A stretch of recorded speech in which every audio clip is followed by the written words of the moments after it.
اعوذ باللہ من الشیطان الرجیم بسم اللہ الرحمن الرحیم الحمد للہ رب العالمین والصلاة والسلام علی اشرف الانبیاء والمرسلین سیدنا و مولانا ابی القاسم محمد اللہم صل علی محمد وآل محمد وآلہ الطیبین الطاہرین المعصومین الذین اذهب اللہ عنہم الرجس وطہرہم تطہیرا اللهم صل على محمد وآل محمد واللعنة الدائمة على أعدائهم من يوم عداوتهم إلى قيام يوم الدين أما بعد فقال مولانا أمير المؤمنين منطقهم الصواب وملبسهم الاقتصاد ومشيهم التواضع غضوا أبصارهم أما حرم الله عليهم ووقفوا أسماءهم على علم نافع لهم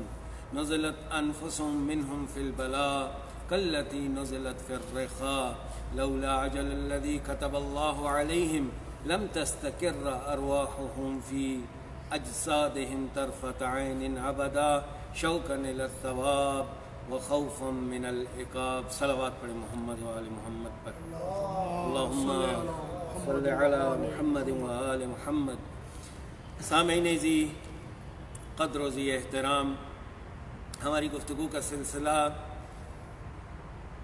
خطبہ متقین نہج البلاغہ کا 191 نمبر خطبے کے حوالے سے جاری ہے۔ آپ حضرات سے اس حوالے سے شرمندہ بھی ہوں کہ ہمارے تقریباً 6 درس گزر چکے اور ہم ابھی تک حضرت کے بتائے ہوئے تیسرے وصف اور صفت پر ٹھہرے ہوئے ہیں۔ یعنی جب بھی کوئی وصف بیان ہوتا ہے منطقہم الصواب تو اس کی تھوڑی سی تفصیلات بیان کر دی جاتی ہیں، جیسے ہی ملبسہم الاقتصاد کا وصف بیان کیا اس کی بھی تفصیلات بیان کی۔ ہماری گفتگو کل مشیہم التواضع، یعنی متقین وہ لوگ ہیں کہ جن کا چال چلن اور زندگی گزارنے کا طور طریقے پر جو اصول حاکم اور حاوی ہے وہ عاجزی اور انکساری ہے۔ شرمندگی اس بات پہ کہ ہونا تو یہ چاہیے کہ زیادہ سے زیادہ حضرت کے خطبے کے کلمات جو ہیں ان کو تلاوت کیا جائے اور ترجمے کی حیثیت سے ان کا ترجمہ کرتے ہوئے گزرا جائے، لیکن بعض اوقات یہ احساس انسان کو رہتا ہے کہ بات کما حقہ پہنچ نہیں سکی، اس وجہ سے اس وصف کے ذیل میں تھوڑی سی وضاحت دوسری آیات اور روایات کی روشنی میں دینا ضروری سمجھتا ہوں۔ مجھے معلوم ہے کہ اس کی وجہ سے خطبے کے فراز جو ہیں وہ شاید اس طریقے سے چلا جائے تو پورے ماہ مبارک رمضان میں بھی یہ تمام نہ ہو سکے، چونکہ وہ 110 خصوصیات جن کو امیر المومنین نے بیان کیا ہے، جب اسی طریقے پر ہم ان کو بیان کریں گے تو یہ 110 جلسات یا 110 دروس کی متقاضی ہیں، یا اس سے بھی بیشتر۔ کئی اوصاف ایسے ہیں، کئی وصفیں ایسی ہیں کہ جن کو زیادہ وضاحت کی ضرورت ہے۔ خیر، اس پر شرمندہ بھی ہوں اور امید ہے کہ آپ اس مجبوری کو سمجھیں گے اور اپنی قیمتی آراء سے ہمیں آگاہ کریں گے۔ خب جس وصف کی کل گفتگو شروع ہوئی اور امام حسن مجتبیٰ علیہ السلام کی زندگی میں اس وصف کے چند ایک واقعات پیش کر کے ہم نے اپنی عرائض کو تمام کیا، وہ حضرت کا بیان کردہ تیسرا متقین کا وصف مشیہم التواضع، یعنی متقین وہ لوگ ہیں کہ جن کے چال چلن، جن کی زندگی گزارنے پر جس اصول کو حکومت حاصل ہے اور حاکم ہے وہ عاجزی ہے۔ عزیزان گرامی، عاجزی کے مقابلے میں جو دوسرا وصف آتا ہے وہ تکبر کا ہے۔ ایک جانب تکبر اور دوسری جانب ذلت۔ خداوند متعال کے نزدیک نہ ذلت جو ہے وہ پسندیدہ ہے، مومن اپنے آپ کو کسی کے سامنے ذلیل کر دے، اور نہ ہی خداوند متعال کو یہ پسندیدہ ہے کہ وہ عزت کے نام پر تکبر کرنا شروع کر دے۔ یہ بڑی کیا نام ہے تمثیل دی جائے تو یہ اوصاف تقریباً اپنے ارد گرد افراط اور تفرید کی حالت کو رکھتے ہیں۔ ہر وصف ان میں سے عاجزی ہے تو اس کی بھی ایک افراطی شکل ہے اور ایک اس کی تفرید کی شکل ہے۔ یہ پل صراط کی اوپر چلنے کی مانند معاملہ ہے کہ جس میں انسان بڑی مشکل سے تشخیص کر پاتا ہے کہ یہ آیا اس کا رویہ عاجزی پر مبنی ہے یا یہ رویہ اس کا خدا نخواستہ کہیں ذلت پر مبنی تو نہیں۔ عاجزی کے نام پر انسان اپنی اور اپنے نفس کی تذلیل کرے، چونکہ اللہ قطعاً یہ نہیں چاہتا کہ انسان اپنی تذلیل کرے۔ وَلَقَدْ كَرَّمْنَا بَنِي آدم، اور ہم نے آدم کی اولاد کو تکریم اور عزت بخشی، کبھی اسے یہ زیب نہیں دیتا۔ لیکن دوسری جانب عزت کے نام پر تکبر بھی زیب نہیں دیتا۔ یہ بہت غلط فہمی ہوتی ہے کہ ہم اپنے گمان میں اپنے آپ کو ایک محفل میں معزز اور ایک عزت والا مقام حاصل کرنے کے لیے جو رویہ اور جو طریقہ کار اپناتے ہیں، نہ چاہتے ہوئے ہم تکبر کر رہے ہوتے ہیں۔ بڑا اس کا مسئلہ جو ہے وہ باریک ہے، اسی لیے کہا کہ گویا پل صراط پر سے عبور ہے ان اوصاف کو اپنانا۔ بشر کو جو وصف قطعاً زیب نہیں دیتا، قطعاً زیب نہیں دیتا، وہ وصف ہے تکبر، کبر اور بڑائی۔ بڑائی مخصوص ہے ذات خداوند متعال کی۔ بشر میں سے کسی کو بڑائی، اپنے آپ کو بڑا سمجھنا، اپنی سوچ کو بہتر سمجھنا، اپنے طاقت اور قوت پر ناز اور ادائیں کرنا، یہ قطعاً بشر کو زیب نہیں دیتا۔ اس وجہ سے کہ بشر اگر اپنے ارد گرد موجود نعمتوں پر ایک نگاہ کرے تو وہ یہ پائے گا کہ کوئی بھی ایسی نعمت نہیں ہے جو اس کی اپنی محنت کا نتیجہ ہو۔ حسن و جمال ہے تو وہ پروردگار کی جانب سے عطا ہوا، علم و مال ہے تو وہ پروردگار کی جانب سے عطا ہوا۔ یقین کیجئے انسان اپنے ارد گرد جب دیکھتا ہے اپنے سے زیادہ باصلاحیت افراد کو، وہ جنہیں زمانہ ہم سے تیز سمجھتا ہے، حاضر جواب ہیں، دماغی طور پر تیز ہیں، لیکن پروردگار نے ان پر وہ مال کی ارزانی نہیں کی ہوئی جو ہم پر باوجود اس کے کہ غبی اور کن ذہن ہوتے ہیں خدا نے ارزانیاں کی ہوئی۔ بس پتہ لگتا ہے یہ ہماری کوشش نہیں ہے بلکہ یہ پروردگار کی عطا ہے۔ وہ جسے چاہے عزتیں دے، وہ جسے چاہے ذلت دے، جسے چاہے ملک دے، جسے چاہے مال دے، جسے چاہے لے لے، اس کا اقتدار ہے۔ بڑائی اسی کی ذات کو زیب دیتی ہے۔ لہذا روایات میں ہے کہ تکبر صرف خدا کو زیبا ہے۔ عزیزان گرامی، پھر کیسے ممکن ہے وہ وصف جسے تکبر کہا گیا ہم انسان اپناتے ہوئے نظر آئیں کہ جس ایک وصف کی وجہ سے شیطان راندہ درگاہ قرار دے دیا، ہزاروں سال کی عبادتیں اس کے منہ پر دے ماری گئی۔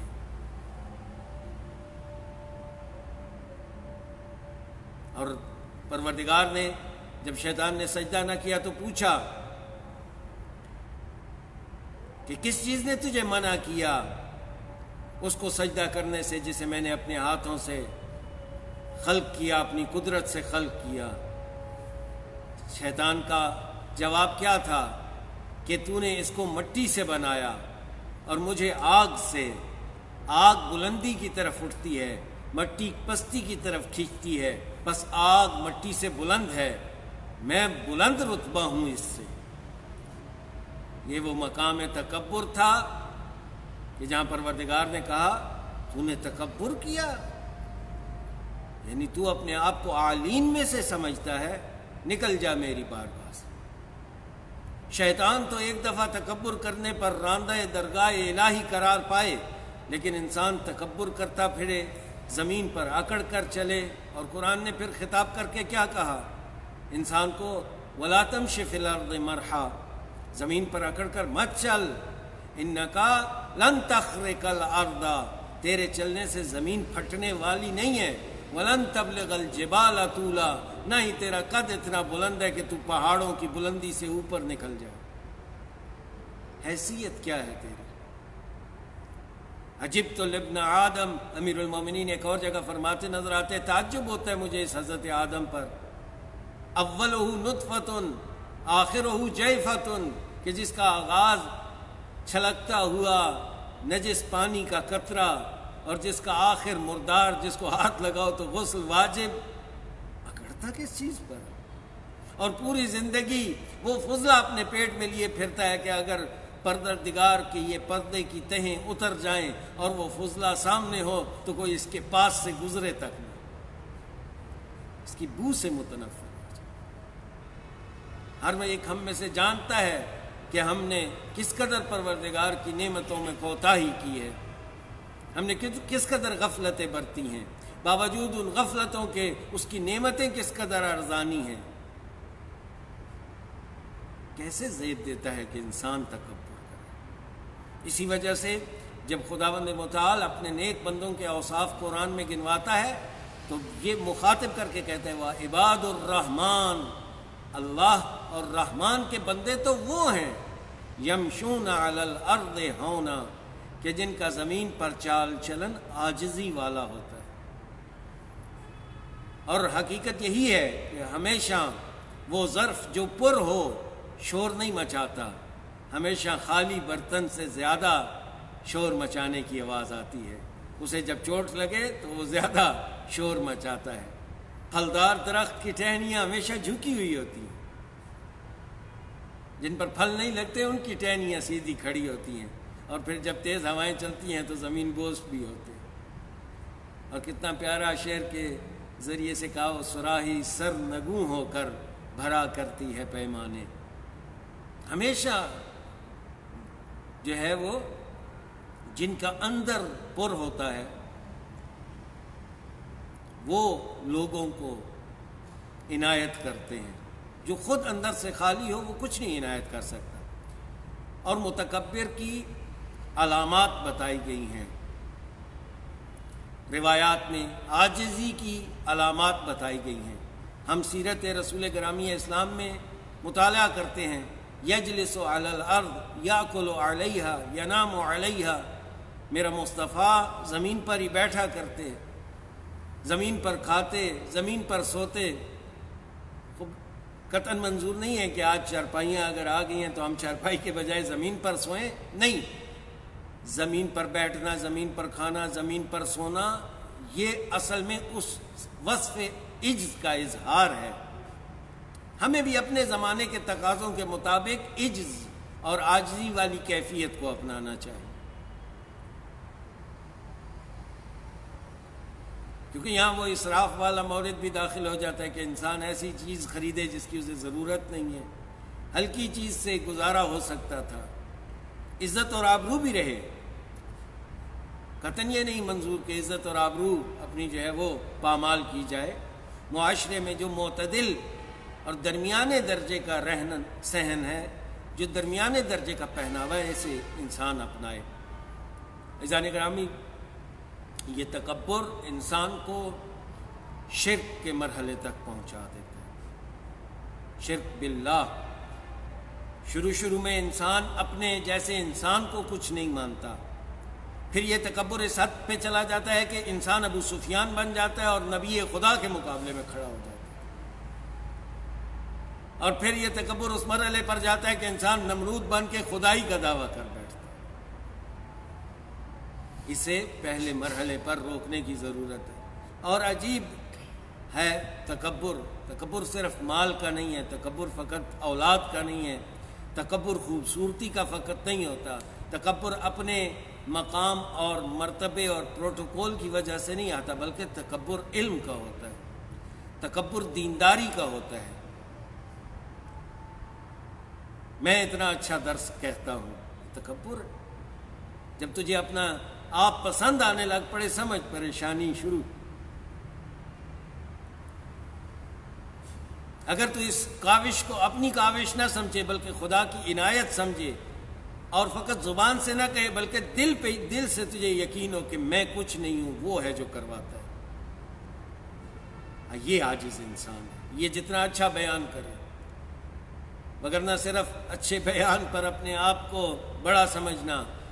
ہم 10 مجالس کے پروگرام کرواتے رہیں، یہ جس ٹائم اپنی ادائیں پسند آنے لگ پڑے سمجھو تکبر شروع۔ اگر یہی پروردگار کی عنایت اور اہل بیت کی نظر لطف سمجھی جائے اور دل سے یقین ہو کہ یہ ان کی مجھ پر نظر کرم ہے جس کی وجہ سے یہ سب کچھ ہو رہا ہے، تو پھر یہی عبادت، مگر نہ یہی تکبر۔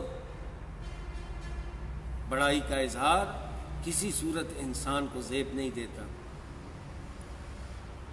چونکہ کوئی بھی نعمت ہے انسان تیری اپنی نہیں ہے۔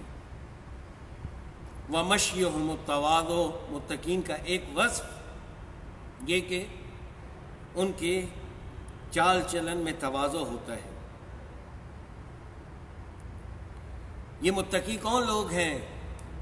جنہوں نے اپنی نظروں کو، مولا امیر المومنین اگلے جملے میں کیا فرماتے ہیں؟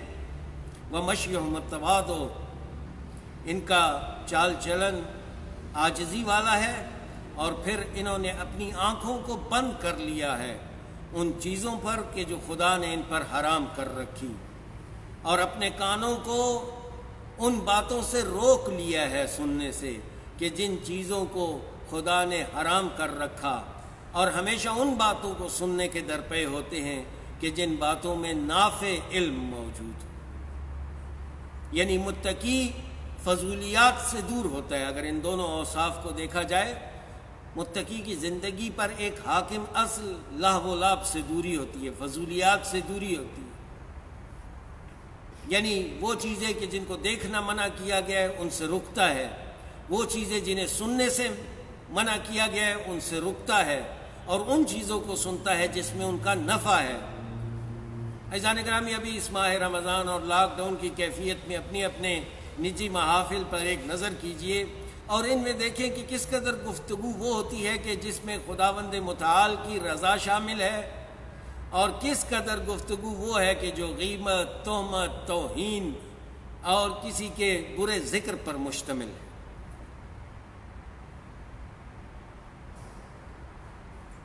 یہ ہماری زندگیوں میں روزمرہ، اور اگر ہم اپنے کانوں کو مفید علم کے لیے خاص کر دیں، ایسی باتیں سننے کے لیے کہ جن باتوں میں ہمارے لیے نفع اور بھلائی ہے، تو زندگیاں کہاں سے کہاں بدل جائیں گی۔ اور اسی طریقے سے اپنی آنکھوں کو روک لیں ان چیزوں کو دیکھنے سے جن کو خدا نے حرام کیا ہے۔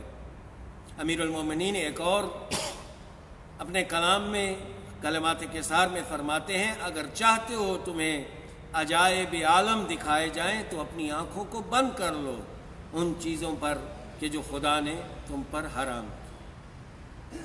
عزیزان گرامی، انشاءاللہ کل کی گفتگو میں ایک دو جملے ان کی وضاحت کے حوالے سے عرض کریں گے، اور پھر گفتگو کا سلسلہ کوشش کریں گے تیزی سے آگے بڑھائیں، تاکہ ہم جو ہے وہ آئندہ آنے والے ایام میں جو باقی ماندہ ہے نہج البلاغہ کے اس خطبے کی مکمل جو ہے وہ تلاوت کرنے کے قابل ہو سکے۔ پروردگار سے دعا ہے کہ وہ امیر المومنین علی بن ابی طالب کے صدقے، ان کے ایام شہادت کے صدقے جو قریب ہی آنے والے ہیں، اور ماہ رمضان روزوں کے مہینے کے صدقے کہ جس مہینے سے امیر المومنین کو محبت اور الفت تھی، کہ خود فرماتے ہیں کہ مجھے جاڑے کی نمازیں اور گرمیوں کے روزے نہایت پسند ہیں۔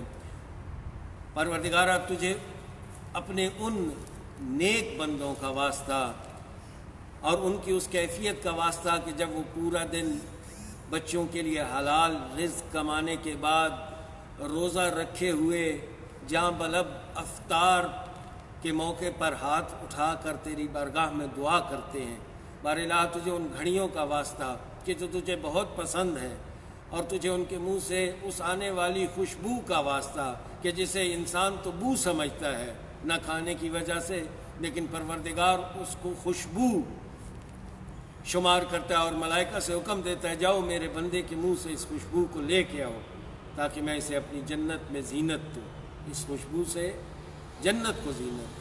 بہرحال تجھے ان نیک بندوں کا واسطہ، ہمیں اہل بیت کی تعلیمات کو سمجھنے اور اس پر عمل کرنے کی توفیق عنایت فرما۔ وما علینا الا البلاغ المبین۔ السلام علیکم ورحمۃ اللہ وبرکاتہ۔